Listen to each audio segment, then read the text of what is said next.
Hi folks, my name's Donna Martin. I'm founder of the Goodlife Approach. I'm coming on to the Prosper's podcast show.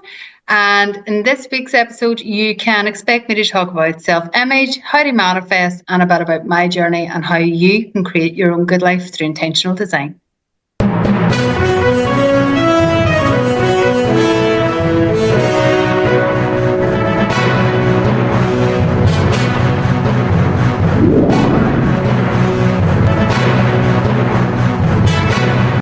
Welcome to yet another enlightening episode of the Online Prosperity Show, your premier destination for exclusive insights into personal and professional growth. I'm your host, Prosper Taroving, and today we're going to be diving deep into the art of intentional living and manifestation. Now, Donna, how are you doing today?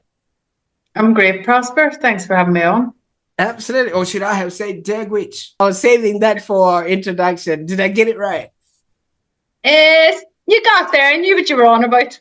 Fantastic. How would you respond back? You'd say what? Cut us a tattoo, yeah? Is that Comments to tattoo? It's been quite a while, to be honest. Now that's showing my Irish skill set. I done French in school. Fantastic. All right. So this wasn't an Irish test at all, but I'm really excited for what we're about to embark on here, Donna. And for those that are watching right now, thank you so much for choosing the Online Prosperity Show. Like we say, it is your place for insightive, personal and professional growth insights. Now, our guest today is none other than Donna Martin, who's a visionary founder of the Goodlife Approach. And Donna has dedicated over 2 decades in mastering intentional manifestation, and she also guides high-level individuals and leaders to break through their limits and embrace their true identities. But obviously, before we dive into her transformative journey, Donna, I just got to ask you a question. As somebody who's about to maybe, what do they call, find out or create a life of their own, have you ever tried to manifest your keys when they go missing? Because I need to find out how to do that. Sometimes I lose my keys or a pen. Is there a trick that I should learn before we get started? Well, there's one mantra that I use, and I wouldn't call myself religious. I would call myself spiritual, but it's Jesus lost and Jesus found, or you can put whatever name you want on it. But my belief, my core belief is that when I say that it always shows up. And I swear to God, Prosper, my husband does this, my kids do this. So whatever the internal belief is about that mantra for me, I always find what I'm looking for. It always shows up, whether it's keys, whether it's a phone, whether it's a pen, whether it's whatever. It shows up, so give it a go, but choose a word that aligns for you, that you actually believe. Otherwise, get one of them wee fob things that you click and it makes a noise. Absolutely. See, I was actually just asking for a friend because, I kind of lost my self-esteem a long time ago, so I don't know if I can put a little fob on that, but that's besides the question. We'll figure it out as we go along. Now, Donna, your career sort of began over 15 years of nursing, even more than that, where you were literally assisting people and families through various health challenges. Could you maybe give us a recount of what that was like for you and how you actually got it, involved in nursing? Yeah, so for me, Prosper, I always had this caring, empathetic nature. Like people would have always came to me from a very early age. I don't know, I brought all the stray animals home. People would have came to me with their problems, conversations, even older people. And just caring for people was something I always wanted to do. But when I became a home help for 2 beautiful ladies. And it was them that saw something in me that I had never seen, because nobody in our house had gone to university. My daddy had reared all us and he'd done an incredible job, but you were just kind of going and doing your stuff. I wasn't really thinking of brain smarts or uni smarts, to be honest. But these two ladies saw something in me when I was in their house, caring for them as a home help and doing jobs. They were the ones that says to me, Donna, you'd make a great nurse. And I had no belief in me. So when you're saying you lost your self-esteem, I can relate. I had no confidence in me. I had no belief that I had any kind of smarts. Definitely not up here. I had street smarts and I could do stuff physically and with my hands if you show me. But brain smarts, I had no confidence that I could do any of that until they started drip feeding and planting the seeds. Every day I would come in, they'd be like, Donna, would you not think about this? And would you not consider university? And they were the reason that I became a nurse. And I started off in palliative care, oncology, hematology for my first 5 years of qualifying. And in that time, I nursed over hundreds of people in their deathbeds from age 15 or 16 right up. And that for me was the most natural progression, Prosper. I ended up burning out at the end of it because emotionally and it was very draining and overwhelming, and that need to help other people really consumed me. But I was able to hold the space in the last moments for people where I seen it as a blessing to be with them. I always offered, I wanted to be there to wash them down, to put the shrouds on, to do the stuff, to say to the family, I've got this, I'm going to look after your person. Go home now and prepare for the other side, and I'll take care of them until they come home to you. Do you know, and that even gives me goosebumps today, Prosper, because it was just something that I seen as a real privilege. And it was something that I found natural, like it was something that I was supposed to be doing, or it was something that I had done before. It wasn't uncomfortable. It was just something that felt right for me, and I just seen that as a real gift. And so it was just something that I was able to do. And yeah, that was it showed me so much insight into people, especially at their toughest times, for people that were their own in their deathbeds. The biggest thing was not doing regrets. People didn't care about their fancy house or about their car or about the money in the bank. They just wanted somebody to hold their hand. They didn't want to be on their own. They wanted to know that they were loved. They wanted to know that they mattered. And that was it, Prosper. And for me, that's, I find, what clients want, what people want in general, human need. We want to feel loved. We want to feel seen, heard, valued. We want to know that we mattered, that we counted, that we had an imprint that was good, and that we're not on our own. Yes, we transit over on our own, but that somebody's there to hold your hand, and that somebody's got you. And yeah, I done that for over 5 years. Absolutely. And thank you so much for opening that up for us.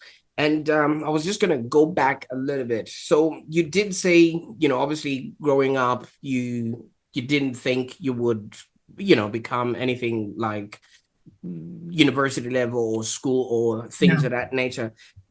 What was it like maybe growing up? Were there any siblings around, or what was the family sort of unit set up like? Because I'm really trying to get to the point where how you helping people became a core part of what you ended up doing.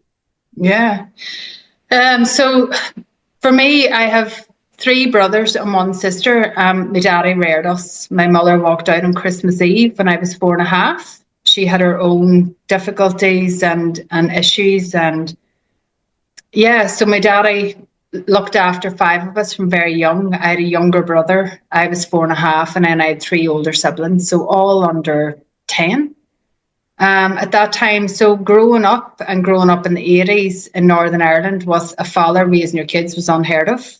It never happened. It was always the mother or the mother figure. So there was a lot of different dynamics, for sure. Having that motherly figure or the feminine figure wasn't a thing. So it was just, you were growing up a lot quicker. And I wouldn't change a thing, Prosper, because I believe that it was my path. And throughout my life, from a very young age, I always knew that this was part of my path. I just had a knowing. I didn't know how I knew, but I just always felt inside that this was something that I was supposed to experience to take me to where I am today, to utilize the wisdom to turn the pain and the hurt into that wisdom to be able to help and share with other people. And that's been transition horrible at times, really, really tough, really depths of depression at times, not wanting to be here at times, to where I am today. But it's been a growth and transit of so many things that when people come to me, I'm never surprised. I never judge, because as a child, I was judged all the time. Not having the best clothes, not having the best shoes, not having a mammy. That was frequent. No mammy, no mammy. Being half Protestant, half Catholic in a politically divided country was just another root on top of it all. So for me, I've always just had that thing of, my daddy always says, just treat other people how you want to be treated, and you'll never go wrong. Forget about religion, forget about anything, forget about cars or houses or what you think. You see other people, talk to the people, look in their eyes, connect, and just form your own opinions from that, or make your own judgments.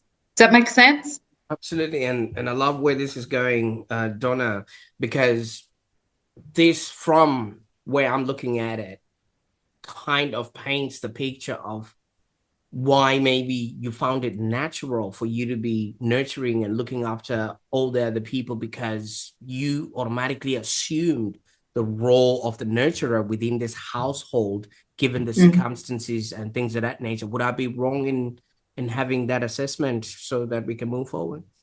Yeah, no, me and my sister were both nurturers and kind of the mother figures and the family, the doers of the home and nurturing from a very young age. Absolutely. And obviously coming across these two ladies that then inspired, this hope and everything else. As a kid, I've got a 10-year-old and a 6-year-old right now. And on Halloween's, the 6-year-old, who was 5 then, showed up wearing a witch's costume. And I just assumed that's who she wants to be when she grew up. Did you have any aspiration of what you wanted to be when you were older, at least? Not until very late in my teens. I spent a lot of time just being lost at a point, going on to drink, going on to drugs, even going on to the church for a while, and just seeking that emptiness, trying to fill a void, trying to answer questions that were always coming up, because I've always been inquisitive. I've always just had things going on in my head. And it was in my late teens, I remember thinking, God, I would actually really love to be a nurse, but that's not for me. That's for other people. I don't know anyone that's a nurse. You have to go to university. That's not for me. I don't have those capabilities to actually do that. I didn't say I done waitressing, bar work, home help, cleaning, but I never really seen any of that until they seen something. Kay and Margaret seen something in me that planted that seed, where I then started thinking, okay, because Kay was a radiographer. Like, for me, that was somebody that was really high up in the successful world and the brain smart to be a radiographer. I was like, oh, wow. It was that, to me, the way they spoke and the kind of material stuff around them, how they kept themselves, the conversations. I hadn't experienced any of that before. So it was, when they were talking to me like that, I was kind of seeing them like up here going, oh, wow, these people are actually telling me that I can do this. Really? They're looking at me. Why would they be thinking that about me? And it took quite a while, Prosper, like I mean months, for me to actually kind of think, okay, could this be possible? So yeah, it was only 23 I started my nursing. Absolutely. And it's usually, we obviously have other people as reference points, or we borrow other people's confidence in ourselves in order for us to then go on and become that which we become. But one of the jobs that you did was work with people that were on their sort of last, days or last breath. And the one thing that you mentioned is none of what we do or care about when we're up and about really matters, from that sort of point of view. Now, how did that make you then feel in relation to the life that you were living? What people were sort of telling you, that I just want to be loved, I just want somebody there for me, etc., etc. And that was the biggest difference for me, because we can get caught up in our words and the noise and the doing and the actions and the buying and the consumption. And that's absolutely fine. Like, I love material things as much as the next person. But in those moments when you realize that these are things that money can't buy, you're sitting there and I'm going, I know that I was deeply loved by my daddy. I know that whatever my mama was going through, that she was going through it, and she thought her best decision was to do what she done. I know that I'm loved by my sisters, by my brothers, by my aunts and uncles, by the people around me, that I have best friends, that these are the people that matter. So for me, it made me be more present from a younger age, Prosper, where it was being in the now, being intentional about how I show up, being intentional about what I call the emotional energy imprint that we put on the others. How am I interacting with somebody else? What impression am I leaving others with? Am I being kind? Am I being mean or nasty? Am I being hurtful? Am I saying things just for the sake of it? It really made me more aware of how I was leaving other people feeling. I always make eye contact, always smile at random strangers in the street, because I'm like, they may not have had someone look at them for a day, for 2 days, for weeks. So for me, it's like everyone wants to be seen. They want to be heard. They want to know that they're loved. That's like the biggest thing, love, that you're coming to. And it's like nothing else matters. On your deathbed, nothing else matters. And that really taught me about intentional design, intentional living, being present. Absolutely. And I quite like that, because it's not every day that you come across somebody, who's worked with people at that sort of level of, first of all, vulnerability, and when they actually can no longer do anything about it. You see, as a marketer, when somebody shows up to me, they bring in a box full of all the mistakes they've done in their life, and we've got a whole lifetime to fix that. But if somebody shows up and maybe they haven't got anyone that has loved them, maybe all they did was accumulate, the material things that you're talking about, and none of that now is significant. And all they have is a stranger who has just taken the time out of their day to just be there for them as a kind gesture on their own part. That really should take people into, a whole different way of being, especially when you want to be intentional about living. Like, did I live? Did I matter? Is what I'm doing important? Do you know what I mean? Because so many people just get caught up in, the major and minor things, as Jim Rohn says, and things of that nature. Yeah. Will you think of the people that procrastinate, or you think of people that people please all the time, that consistently be consumed about what other people think of them? None of that matters.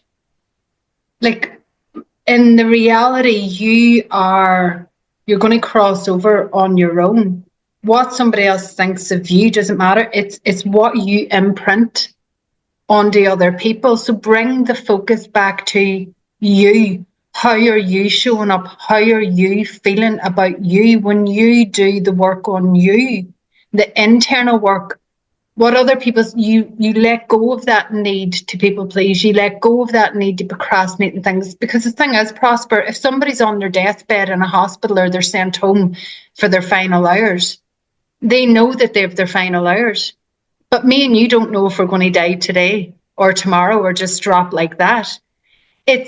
But we often, it's taken for granted, or we think that we have so much longer than what we do. So when you think in the present and the now and being intentional, if you live in the now, knowing and not taking for granted that you might not have this evening, you might not have tomorrow. So why waste it procrastinating? Why waste it trying to please somebody else that maybe doesn't value you? Go within to yourself. You will find all the peace, all the everything that you're looking for when you go within. But a lot of people miss that. No, Donna, one of the things that you also brought up was your dad, if it's okay for us to talk about that. Yeah. Your dad obviously imprinted onto you that do unto others as you would wish them doing unto you. And half of the times and half of the things that the people are requesting, either to be loved or to be heard and things of that nature, how important is it for us to actually do that first for others instead of wanting to demand that on our, just because they're dying? Sorry, what do you mean? So in this instance, so many people would want or crave the love, but they never gave any. They would crave the people around them, but they never were there for other people. They would want to have all these things that they so wish at the final moments, but they didn't do any of that to, solicit that from other people. You know what I mean? So my question is, if you could maybe elaborate on why it's important for us to actually start doing these things so that it's not difficult for when the time comes. Yeah. Well, when you understand the mechanics of your body and your mind and your soul and how we actually operate, we're not just a human bag of bones. We are a soul. We are made of this energy. Quantum physics tells us, science, theology, there's hundreds of years of research on this. But we have this mechanical body. We have this mind that operates. It's a mechanism. Within this, Prosper, we have two self-images. And the reason I'm talking about this is because when you're talking about someone that's wanting love but not giving it to others, then why have they not experienced it? It's because the external image that we put out to other people is external. It's outside of us. But it's our internal image that operates from what we call our subconscious. It operates from our most dominant emotions within the body, within our energy.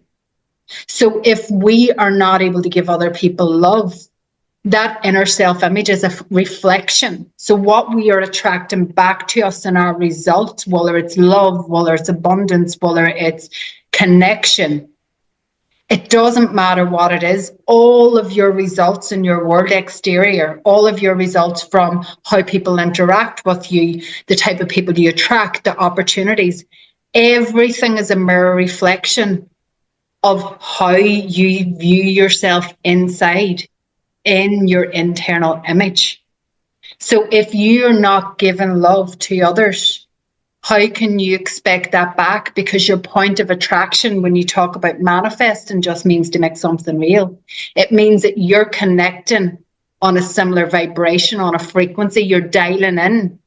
But if you're calling someone to give you love, but you're like, nah, I'm not doing that work. I'm not giving out my love. How can you expect somebody to match your love frequency? This happens so much in relationships where we attract the same relationship, but a different head on the body. With it's just a different person, but we attract the same qualities. We attract the same triggers. We attract the same toxic relationships, the same opportunities, the same things, the same people. Because of our internal image, this is where we're set. This is how we operate. And this is where the lack of understanding, the frustration, the irritation comes in, Prosper, because we're not taught how we actually operate. We're taught how to run a car. In Ireland, we're taught to do the manuals, to do your gearbox, to shift, to do your lights, your indicators. Here in Australia, you're taught the automatic, but you would never jump into a vehicle, into a car, without having an instructor to first give you a run through. But we're born into a world where we're taught that we're this physical being and that we just have to do in our head. And it's whatever we filter from the people around us, from society, from media, from experience, from uni, from whatever we're taught, that then imprints in us, that goes into our internal image, and it stays there as data. And when we don't know how we operate, we're sitting going, oh, why am I attracting that again? Why is this not working? Why have I done the same thing? Why do I keep doing it over and over? Is this making sense? Oh, absolutely. And I quite like that, because so many people, you look at them and you're like, wait a minute. Yes, you have changed your relationship, but you're still coming back with the same problems. You know what I mean? Or he's still having the same issues from 3 relationships ago. So that's something. And thank you so much for opening us up to that. Now, well, you left all of that and you founded the Goodlife Approach, you know, and that was a significant shift. I mean, obviously having to leave people in the state that they were in and looking after them, and you went into the Goodlife Approach. First of all, tell us a little bit about what the Goodlife Approach is all about, and what got you to actually start this approach, so to speak. Yeah, so Prosper, for me, the Goodlife Approach was just a natural progression from nursing. I knew toward the end of the 15 years in nursing that I was supposed to be doing something else, that it was time for me for an internal shift to elevate from the nurse and just physically helping people in the emotional space of physical care, because I'd done home care for my last 5 years with children with lifelong illness. So for me, it was transiting over then to how can I help people that are in this world, but emotionally they're stuck, mentally they're stuck, they're not making the connection. And the reason was, Prosper, because we had our own emotional impact. It was another one for me, but this time it was with my husband and 3 kids. We had something happen that was quite traumatic for us. We were left, we had to leave our home. We all got sick. It was a really devastating process for us. And that made me stop and reassess and say, right, hold on a minute. This is time for change, because I was doing a lot of night shifts. I was groggy. I was missing son's football practice or soccer matches. My husband was feeling like a lone parent. For quite a while, we had things showing up that were triggers, that were red flags to say, Donna, now's the time for change. Now's the time for change. But I sat on the fence. I made the decision not to change and just keep doing what I was doing. And then we hit a wall. We had an emotional impact and I had no choice, but I was dragged kicking and screaming through change. And that's when I discovered Bob Proctor. That's when I went deeper into mindset. That's when I really decided that, okay, I've been manifesting now for years. I watched The Secret. I'd done a lot of things, and it was like, I'm done messing around. I'm done jumping in and out, getting results, not getting results. Now it's time to pay attention. And that's where the Goodlife Approach came from. I had my mentor. I was mentored by Bob Proctor. I became a Proctor Gallagher consultant.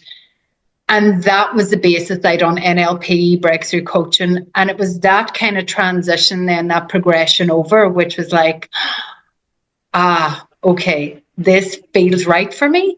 And that's where the Goodlife Approach came. Because for me, it was not just about one specific niche of one age group or one job title. It was the Goodlife Approach. I wanted to be something that meets you where you're at. Because whether you're 20, whether you're 40, 60, 80, 100, your awareness is where your awareness is at.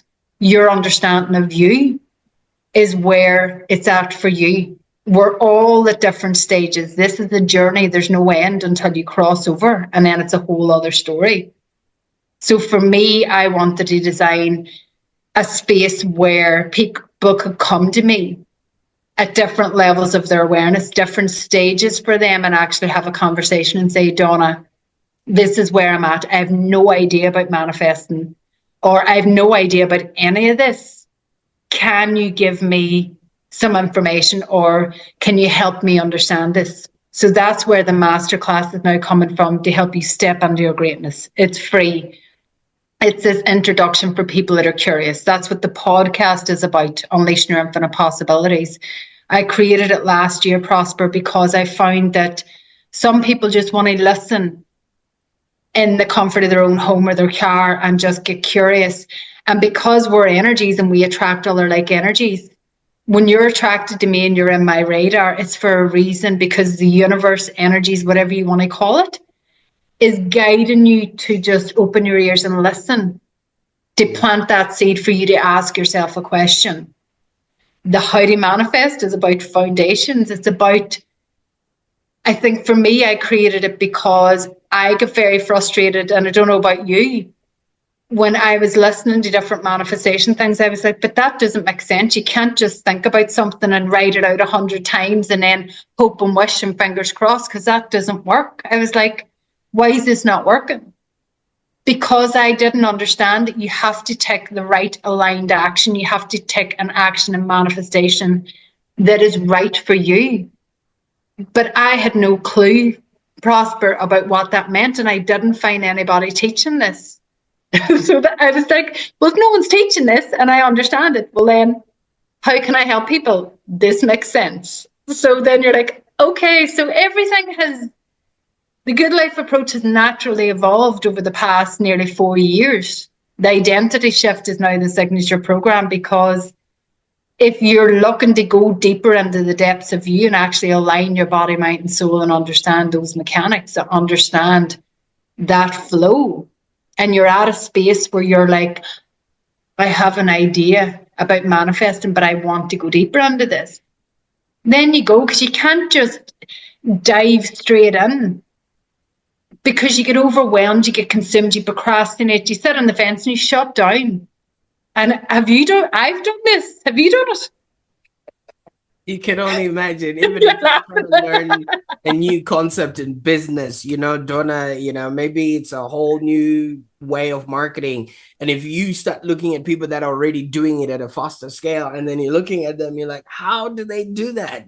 So you need to start from the basics. You were talking about learning to drive a car. When you see somebody driving, if your first experience of somebody driving a car is the Formula One, and then you go into the car and you start thinking, okay, which button do I press for me to get to Formula One? You need to really start at the basics, which, like you said, either automatic or stick shift and things of that nature. And thank you so much for opening that up for us. But from what you're saying, I kind of feel like, and I viscerally believe, maybe correct me if I'm wrong, so many of the things that happen in life happen for us. And this traumatic event that you mentioned was literally taking you maybe away from what you thought was the life that you wanted to live now towards the good life. Because had that not happened, I don't know, would you have continued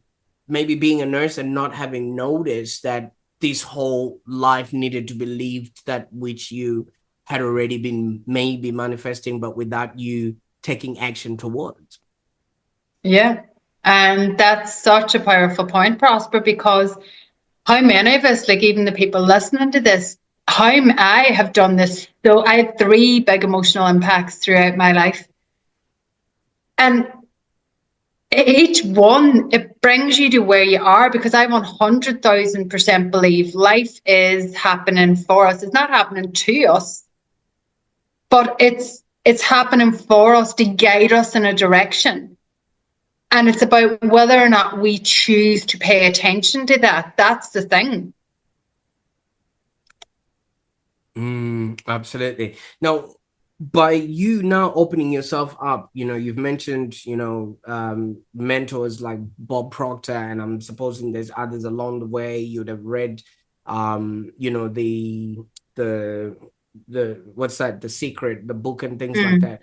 And for a lot of people, obviously, if this was easy, everybody would be obviously manifesting and living the life of their dreams and things of that nature. How was you getting to accept this information? And was it an easy process, or did it actually take quite a considerable amount of time, because so many people still find it difficult, and hence they now need somebody to hold their hand, on the deathbed? I found it definitely, some of it I found easier than other stuff. Some of it I found really frustrating. Some of it I found challenging. Some of it I found mind blowing. And that's my journey. And everybody is different, Prosper. This is the thing. You always remain neutral. This is what I tell clients. Remain neutral. Judgment is from your ego. Your ego does not serve you in this. When you come from a neutral point of view, when you look at yourself as a fly in the wall, how would you treat yourself if you were somebody else? You would be more kind and caring. My beliefs, my things that I have within me from my experiences, that is how I decipher what it is that I'm reading, what it is that I'm processing. You're the same with what you have to go through in your life from your experiences. Everybody is unique. We all have a unique imprint, perspective, idea, life journey. We all get unique ideas. So it just takes you as long as it takes you. But I've always had mentors. I've always had coaches, because coaches need coaches. Mentors need mentors, because this is a never ending journey. It's about surrounding yourself with people that are at a stage that you want to elevate yourself, to expand your thinking, so that then you can see the greatness in you, your higher self with infinite possibilities. That's what it's all about, Prosper. It's about stepping into your greatness and connecting with the people that can help you do that. We all need help. We've no problem paying someone in our business to do a website or to do whatever else. But when it comes to ourselves, why are we not willing to invest? Why are we not willing to put ourselves first? Because if you go back to your internal image, if that creates every result in your life, financial, health, wealth, relationships, everything, then why are we not putting ourselves first? Because it's just that awareness. It's the understanding. If you understood the power of you and the infinite possibilities, and you knew that by doing the inner work, whoever that is with, whatever that looks like for you, if you knew that that was going to open you up to the infinite possibilities that you desire, to that inner peace, to that contentment, would you do it? Of course. And if it was something that I had to hold with arms, it would be with both arms and legs involved. So you can only imagine I'll be hanging on to it. Yeah. Like that. Now, Donna, I mean, obviously, when we started the show, you introduced us to Donna, who was the nurse, and obviously doing that work, which when you spoke about it gave you goosebumps, because you knew the gravity of the work that you were doing. But unfortunately, I don't think you would have had reviews or testimonials from the people that have passed on, unless maybe there's a book they write wherever they go, and then they say, thanks to Donna, the transition was a little bit palatable. But I'm supposing with the kind of work that you do, you're dealing with people from all ages and all walks. So you actually have the opportunity to watch them transform and actually get to hear how they have maybe changed their lives. Has this stuff actually worked on humans? Yeah, 100,000%. Prosper, this isn't just something that I've created. It's not my material. It's not. You go back to Lloyd Conan, you go back to Napoleon Hill, you go back to Andrew Carnegie, you go back to, oh my God, phenomenal people from history that have written about this stuff in the ages, like Bob Proctor. This isn't our information. This is information that is universal, that has been around for years. Like this is my understanding and my observation and how I share with people through what I do. That's all it is. There's no right or there's no wrong. I offer you information and I invite you to get curious. If it resonates with you and connects with you on a deeper level, then that's it. That's your flow. The people that come to me are usually the people that are like, that word, that line, that something, the way you spoke at that talk, that whatever, that really resonated. That was the trigger point. So it's funny how the universe works. Like when I met my mentor Melanie, it was like, oh wow, it was just phenomenal. And then you're going on to your other mentors, it's just like when you know, when you've made that soul connection. Like when we were chatting before this, you're like, our souls have already met. Like there's a connection already there. You just meet people and know. And that's just how it works, I believe, anyway. Absolutely, and I love that answer. This is bigger than every one of us, you know what I mean? Yeah. And so many people, yes, they might be skeptical because they want proof and science and all that stuff, but half of the things that we, first of all, maybe eat or do, we've never really questioned, but we want to question the very things that could actually help us be, do, and have happier existence. Now, Donna, if somebody is inspired, maybe you've become that person for them where, you know, you become that pattern break. You would understand this from NLP and they've decided, you know what, this becomes my starting point, and you've sort of mapped out what they need to do. What would be the best way to maybe get in touch with you, or, you know, get a hold of some of the resources that you offer, maybe like your podcast or the sites that you want people to go on to?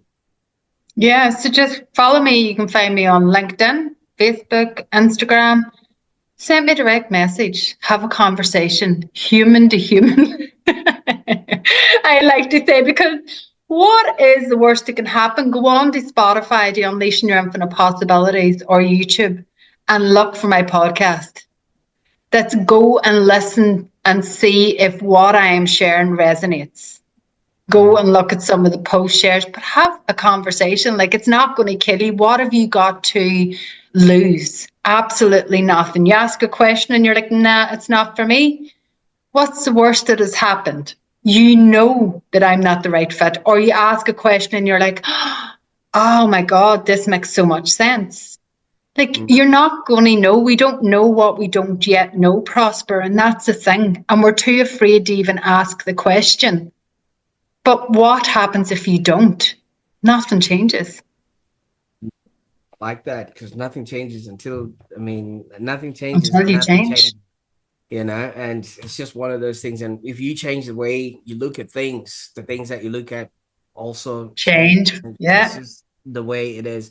I'll definitely make sure that we put all those show notes all those links in the show notes so that people can actually get started on this journey and things of that nature. But Donna, you know, your start in your career started off when people were at the end of their life and not much to change. And now we've ended at a part where there's so much to celebrate, so that the end of life doesn't become, you know, a bitter pill to swallow, figuratively. But what's been the biggest highlight, especially you having seen humans at all these different spectrums? And how, you know, so many of us don't have an opportunity to get to see that. I only get to see smiling faces, and this is my job. This is teaching out of it. I never get to go to the extreme and things of that nature. So what's been the biggest highlight of humanity for you? Do you know what it is, Prosper? I think for me, the biggest thing is understanding that our greatest asset is our ability to be yourself. I understand that about me now, and it took quite a while. And it's that blessing that I pass on to other people. Your greatest asset is your ability to be yourself. And you have that choice. So who do you choose to be today? This is inviting that powerful question to you, to the audience, to humanity. You have that choice. You are incredible. And your greatest asset is your ability to be yourself. So it's, who do you choose to be? Think about it. Absolutely, and I think it's just fear, really, isn't it? People are afraid to step into their greatness because then if they do, then they now have to be accountable for that. And I don't think a lot of people like that. They want to point fingers at somebody, you know, like a consultant or a lawyer or somebody, just if in case it doesn't work, that they put the blame on them. Not a lot of people really want to confront who they are. And Or they don't understand what stepping into the greatness actually looks like. They don't understand. But a great thing I invite people to do is, what great qualities do you admire in other people? Because go back to your internal self-image, whatever great qualities you see in others, that's a reflection of something that you recognize within yourself. Not consciously, but subconsciously. So take that, run with it, and really just look at your infinite possibilities and decide if you're ready to unleash them. I've seen a guy who can eat 500 hot dogs in a minute, and I admire that, you know. And I'm just thinking, maybe I could be good at this. Maybe that could be my next thing, Donna. Well, if you do that in under a minute or under 10 minutes without puking, then yeah, feel free to share it. Tag me. Tag me on your show notes and I'll be happy to put that through. Or maybe you just admire the quality of the persistence that he decided to set that goal and actually achieved it. Fantastic. Now, Donna, now that you've brought us into your world and obviously we've gotten to know you a little bit more, what can we expect? What's next? So I have an exciting new masterclass coming up. It is absolutely free. It'll be out shortly, and it is called Stepping into Your Greatness Prosper, because I want to gift people the opportunity to actually be in my energy and experience that understanding of what stepping into your greatness actually looks like. What does that actually even mean? How does your mind and body actually operate with you, with your system of the soul? How does all this noise, this chatter, this manifesting crack, what does it actually translate to in real life? It's breaking down really simple things so that you can get a new awareness, stand under a new awareness and go, oh, okay, if I'm curious about this, yeah. So that's what I have coming up: how to manifest and identity shift. That's the offerings. Absolutely. I think that would be something that a lot of people would jump onto, because once you shift your identity, you become something else and you really step into your greatness. And I think so many of us are just waiting to come alive. And when a world comes alive, I think this will be a very, very good place to be. And Donna, I don't know about you, but I kind of feel like you're literally giving people back to themselves.